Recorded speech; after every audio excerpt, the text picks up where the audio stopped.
In December, I was embedded with British troops in Basra. Basra is about 250 miles south of Baghdad, around 100 miles north of Kuwait, and 100 miles south of the Iranian border. British forces have controlled southern Iraq and have been headquartered in Basra since the end of the invasion in 2003. They peaked at around, I believe, 10,000 troops in the immediate aftermath of the invasion, and have steadily cut forces ever since. My name is Lieutenant Colonel Robert Bruce.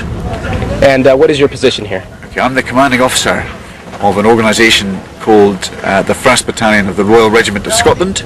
Out here in Iraq, we're doing the job which in military jargon is known as mentoring, monitoring and training the Iraqi army.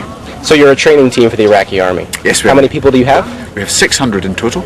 600 trainers? We have 600 soldiers, and some of them do security work and some of them do training. I would say the ratio would be about 40% trainers and 60% security. How many Iraqi army soldiers in training do you have here right now? Right now we've got 1 battalion's worth right where we are just now, but we've got other guys in training elsewhere as well. So what's happening behind us? It looks like they're practicing for some sort of mock assault.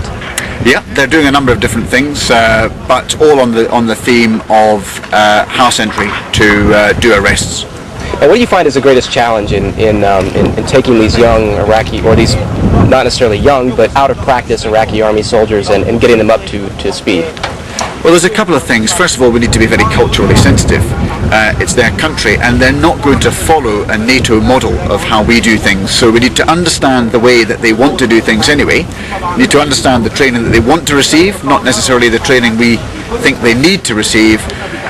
And then to overcome that cultural hurdle to actually go ahead and do the training so that it all works out the way we both want it. Well, culturally speaking, what's the major difference between a NATO force and the Iraqi army? Well, in purely training terms, there is a difference in that the NATO culture, military culture, would look to training as a really important activity, and we constantly do refresher training, and that's the basis upon which we get ready for operations.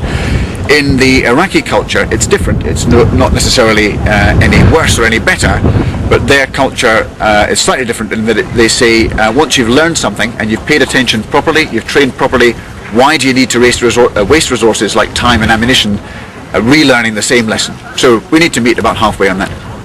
Now, how do you know if you're succeeding in terms of helping them meet their own standard? How do you do a follow-up checkup on that? Yeah, there's a number of different ways of measuring our effectiveness, all of them subjective. We can look at the number of people we've trained. That's not terrifically helpful. That doesn't help us look at standards. The best one is to speak to their leaders and ask if they're content. And they'll tell us if they're not and if they are, because what we're trying to do is to instill the confidence in them that they are ready to take the lead in security. That's the important metric. But do you worry that the leaders might have some ulterior motive in I don't want to say lying, but in misrepresenting how prepared their troops are for a mission that we want them to achieve? I don't worry about that.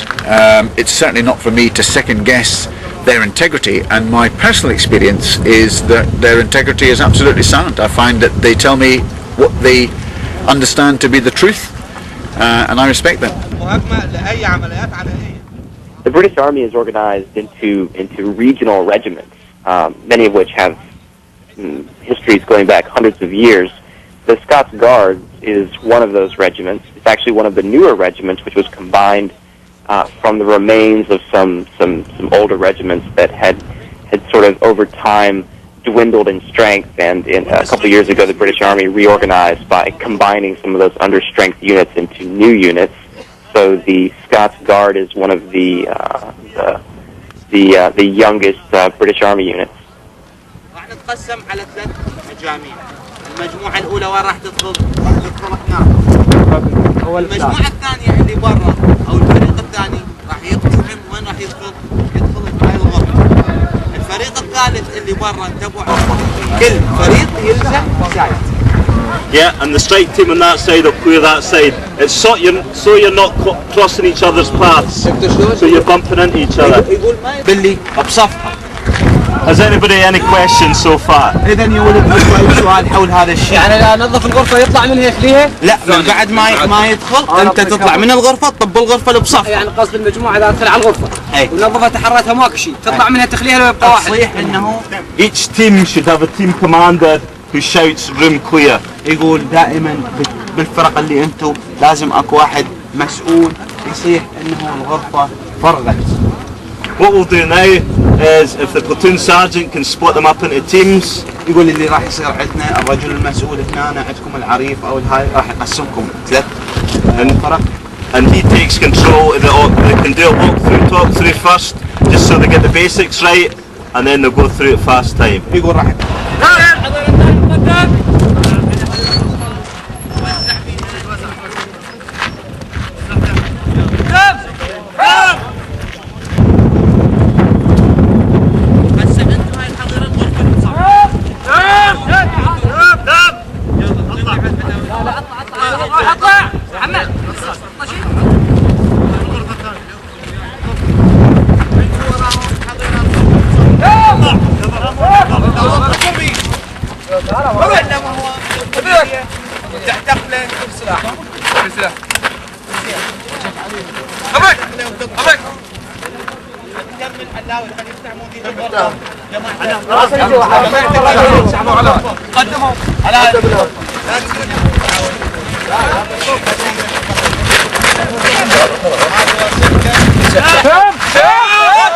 تاخذ الاشير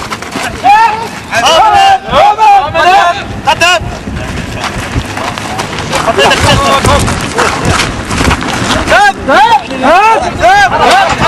حرك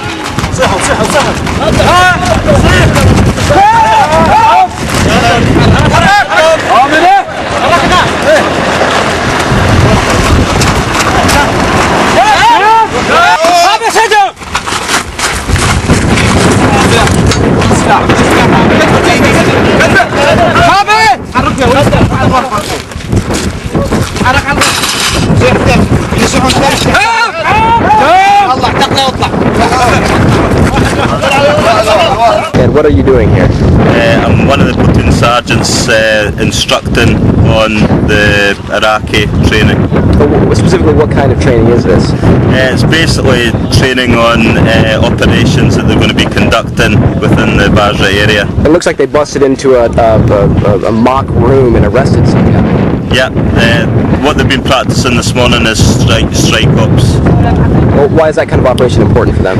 Yeah, it's very important because they're going to try and phase out the insurgents within the region.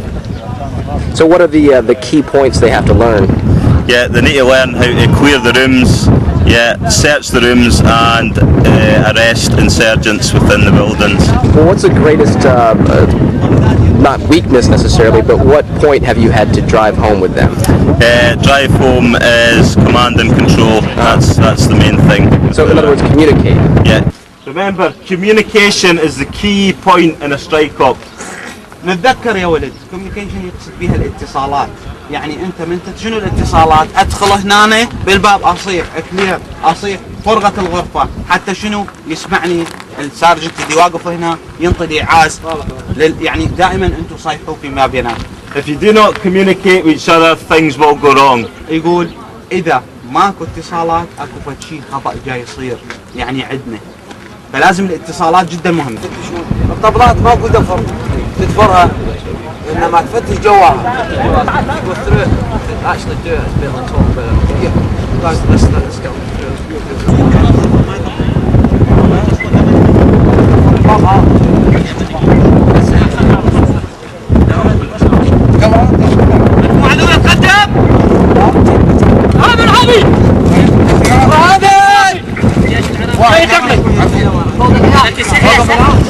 هاي مقلاد ليش تبي تسمع؟ سمع عليك وين اول شيء كم زاد اسمع وقف وقف هاي بتخلص يلا